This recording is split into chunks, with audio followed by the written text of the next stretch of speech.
Good morning, I'm Maddie Jansen, and this is the podcast of 17 News at Sunrise. It's everything you need to know to start your day in about 15 minutes. Working in the spirit of the Golden Empire, this is 17 News at Sunrise.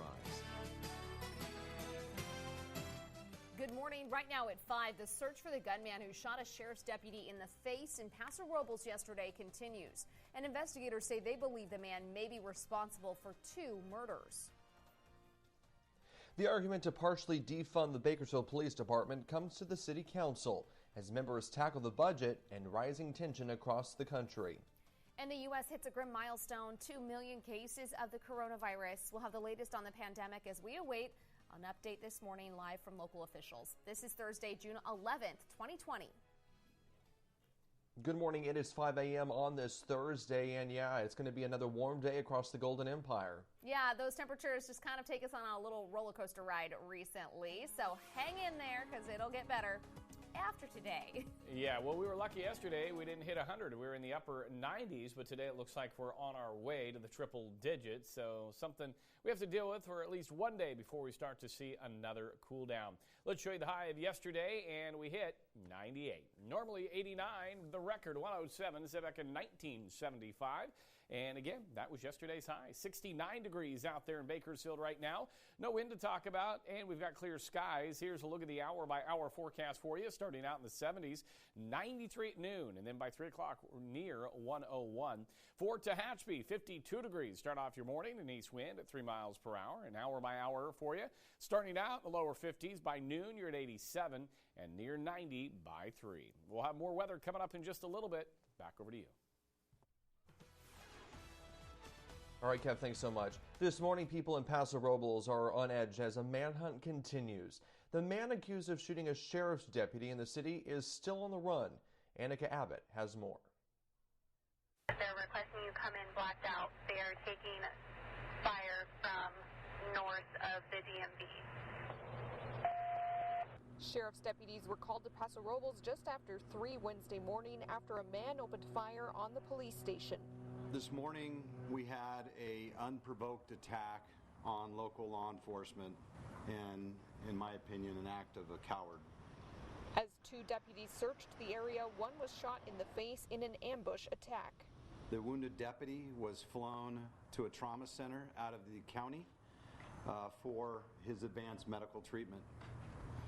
He's in serious but stable condition. During the search for the suspect, police found the body of a man in his 50s at the Paso Robles train station. And we determined that what appears to be possibly a transient from the area that had been camping out overnight was likely shot at close range to the back of the head, 1 shot. The sheriff's department says they believe the 2 incidents are related. The suspect is still at large. Witnesses have described the suspect in this case as a Hispanic male adult, about 5 feet 8 inches tall, 150 to 160 pounds, with dark curly hair and a beard. Sheriff Ian Parkinson says the shooter's motivation could be tied to the nation's debate over police enforcement right now. And that's kind of been the general theme floating around the nation right now, this rise up anti-law enforcement coalition, it seems. Both investigations are continuing. And here's a photo of the suspect that the police department did release. He's identified as 26-year-old Mason James Lira. There has not been an update since last night on where he could be. The sheriff's office also said he did not want to rule out the possibility of a connection between this shooting and a similar shooting in Oakland that killed a federal officer last month.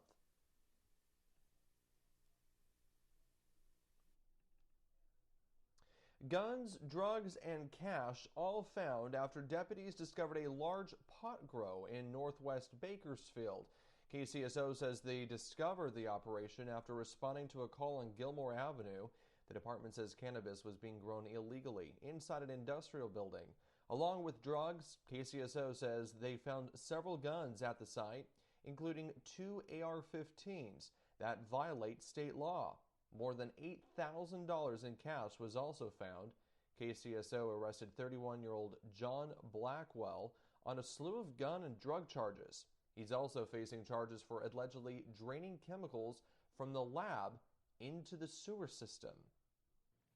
Changes could be coming to the Kern County Sheriff's Office. Yesterday, KCSO announced it would suspend all use of the carotid restraint. It's a hold that pinches off the artery in the side of the neck. KCSO says it's one policy that is currently under review as the department takes a closer look at how deputies use force. Meantime, Kern County Sheriff Donnie Youngblood held a virtual forum to talk about law enforcement and the African American community.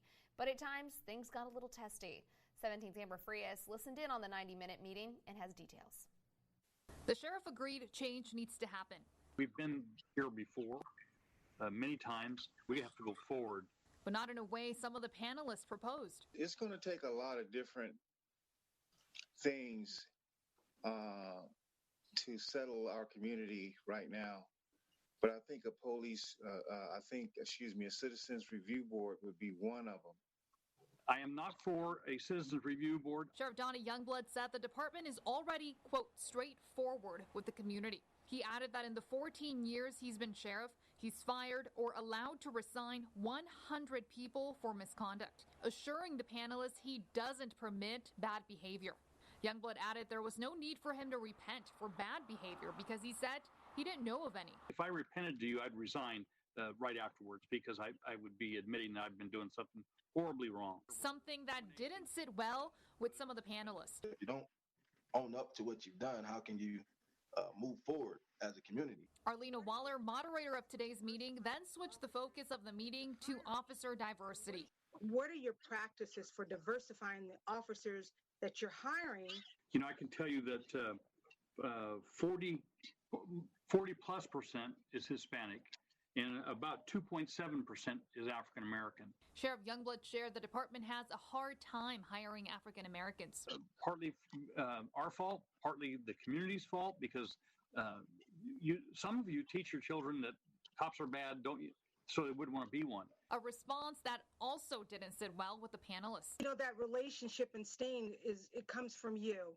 It comes from the sheriff. It comes from the Bakersfield police. That fear when, you know, black boys see the cops or see the sheriff, that fear doesn't come from us parents. The meeting ended with Sheriff Youngblood asking the panelists for help in educating the young people in his department. I need people like you throughout our community to come in, address the academies, address the officers when you have the opportunity to tell them how you feel, because how you feel is extremely important.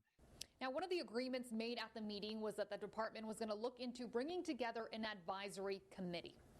From Southwest Bakersfield, Amber Frias, 17 News. And last night, Bakersfield City Council took on a number of hot-button issues, including reform for the BPD. 17's Eitan Wallace covered the meeting and has a recap. Yeah, much of the meeting focused on how to bring economic development to the city of Bakersfield, including to underserved communities, many of which are disproportionately made up of people of color. Public hearing. Another topic addressed at the meeting, the proposed $628.2 million budget for the coming fiscal year. Of that, the city plans to spend just over $120 million on the police department, coming out to roughly 19% of the total budget.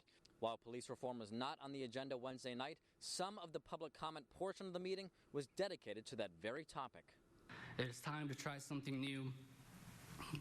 I am here in support of at least partially defunding the BPD and allocating that money into education, mostly with a focus in disadvantaged neighborhoods, and other funds going to mental health, drug rehabilitation, public transportation, and daycare.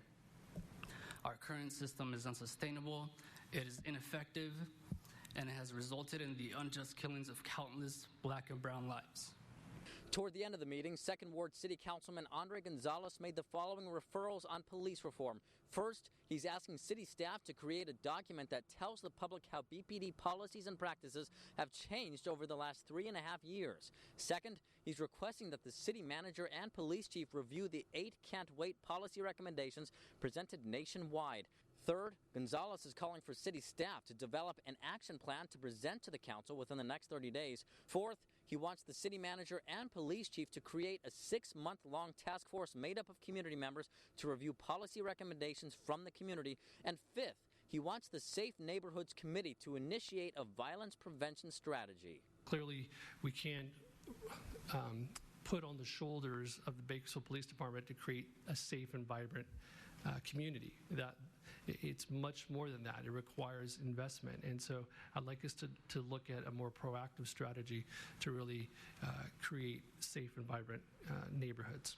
Now, the proposed budget will not officially be up for a vote until June 24th. Meantime, council members, including Jackie Sullivan, said in the wake of last week's protest, they want to listen and, to quote Sullivan, to do better and be better. In Bakersfield, Eitan Wallace, 17 News. Now to the coronavirus, where there are now more than 2 million cases reported in the U.S. As of yesterday, more than 113,000 people had died. New York, New Jersey, California, and Massachusetts are among the states hit hardest by the novel virus. As numerous states have reopened for business, experts warn that the pandemic is not over and that many people remain vulnerable to the disease. And we're expecting another news briefing from Kern public health officials with the latest on the coronavirus pandemic here locally. Yesterday, public health confirmed 72 new cases along with 4 more deaths. 848 people are recovering while isolating at home. 63 people are isolated in the hospital. That brings our total to 2,952 confirmed tests. 51 people have died. Over 1,900 have recovered from the virus. More than 31,000 tests have come back negative, while less than 800 tests are still pending. 511 now still ahead on Sunrise. President Trump choosing sides as calls grow for Confederate statues to be taken down in the Capitol. We'll have more on that coming up after the break.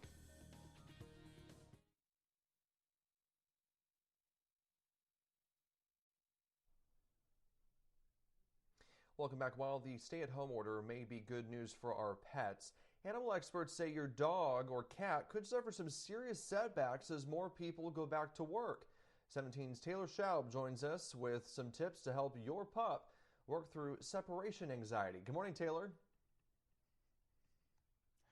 Well, good morning, Alex. And they were probably the biggest beneficiaries of this stay-at-home order, our pets. But as people begin to go back to work, well, they're going to have to fight for our attention once again. Lucy, bye. Meet Lucy. She's 17's Alex Fisher's furry friend. And over the past 3 months, she and thousands of other dogs have been spoiled rotten. But as many in the Golden Empire return to work, experts caution that man's best friend may start to feel a little abandoned. They've gotten into a routine where they get to spend all day with you, and then overnight that routine changes. Connor Long is an animal behavioralist and says that it's not uncommon for dogs to suffer from separation anxiety. That just shift in their routine can cause a lot of problems. In many cases, causing these animals to act out. Pets, a lot of times suffering from separation anxiety, can get destructive, chewing on furniture, blinds, anything they can get a hold of. To combat this, Julie Johnson says pet owners should have a plan in place. You know, maybe just taking short trips away from your pet, you know, for like an hour to a store or something like that, to kind of build up their tolerance as you go back to work. Easing the transition, says Dr. Corey Gonzalez. You reassure the dog that they're safe, that separating is not a dangerous thing. And when you come home, you want to reward them to reinforce that separation wasn't a bad thing. But if you start to miss your pup too much, you can always turn to technology. Systems like Furbo are relatively inexpensive and allow you to even talk to them. I can get on my phone and check in at any time. Fisher can even give Lucy a treat by just tapping his screen. And as always, it's important to make sure your dog's well fed and gets lots of exercise.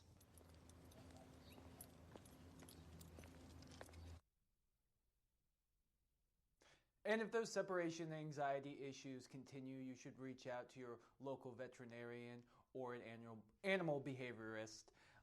In Southwest Bakersfield, Taylor Schaub, 17 News.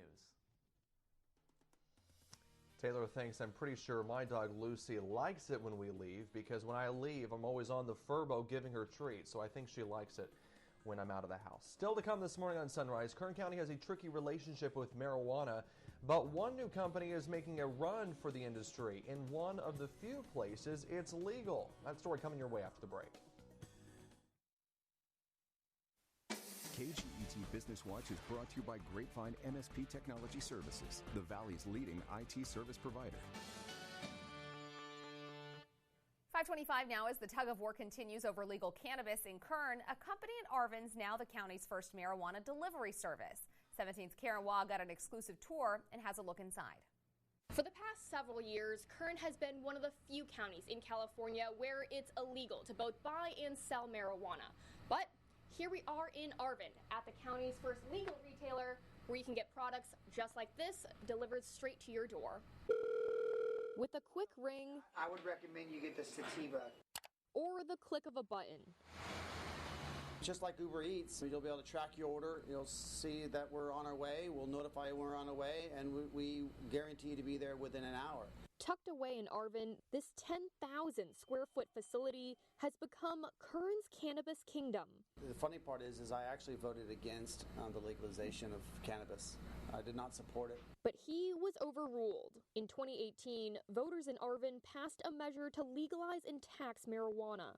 And Jeffrey Thorne's mind changed. My mother has a really, really bad back and debilitating arthritis in her hands. And the medical reasons led me to believe that there is a use for this. In 2 years, similar measures have failed in Bakersfield and in Kern, making Arvin a marijuana haven. Anybody that's operating in Bakersfield right now as a storefront is illegal. Arvin's measure puts a 6% tax on cannabis sales and charges up to $6 per square foot per year on cultivation. The city estimated this tax would bring in up to $300,000 annually. I'm happy to pay that tax. We are going to provide jobs out here in Arvin, high paying with benefits, and bring income, bring revenue into the city of Arvin that with COVID is in dire straits. 420 Kingdom made their first delivery last Friday, selling to both medicinal and recreational users. In a matter of months, they'll expand from delivering to growing. 6,000 plants to be exact. And I'm born and raised here. I lived here all my life. I raised my family. I have other businesses in this town. So we're in this for the long haul. We are part of this community. We plan on being part of this community for a very long time. They're hoping, bit by bit, bud by bud, public perception will change. In Arvin, Karen Waugh, 17 News. Still ahead in our next half hour on Sunrise, the president defending the legacy of Confederate states, while lawmakers say it's time to get rid of some symbols of the Civil War.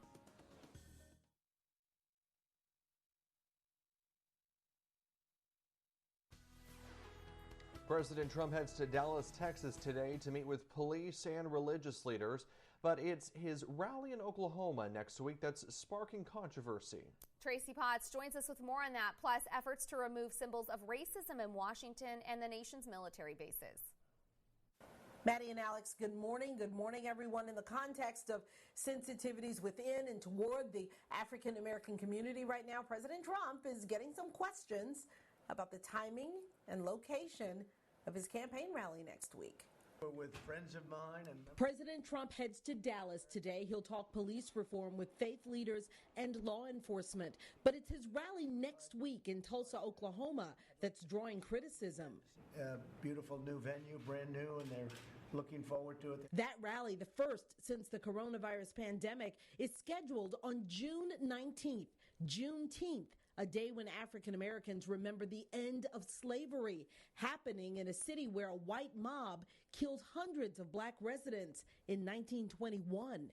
The president also refusing to rename 10 military bases honoring Confederate generals. On Capitol Hill, Democrats want Confederate statues removed. The individuals who are being honored by those statues, in effect, fought to keep people enslaved. I don't think that's something that we ought to honor in America. Republicans are aiming to release their police reform plan Friday. Some think there's a chance for compromise with Democrats who want to ban chokeholds and create a national database of police misconduct. You can say if you don't give us that information, you don't get money. I think people will change their behavior. We cannot approach this debate by cherry picking one or two reforms and calling the job complete. The first congressional hearing on reform featured the brother of George Floyd. Justice has to be served. Testifying and leading a march near the White House calling for justice. With a big focus right now on policing and African Americans, there's also some concern that officers are being targeted. One was shot right outside his police station in California when someone opened fire. I'm Tracy Potts, 17 News.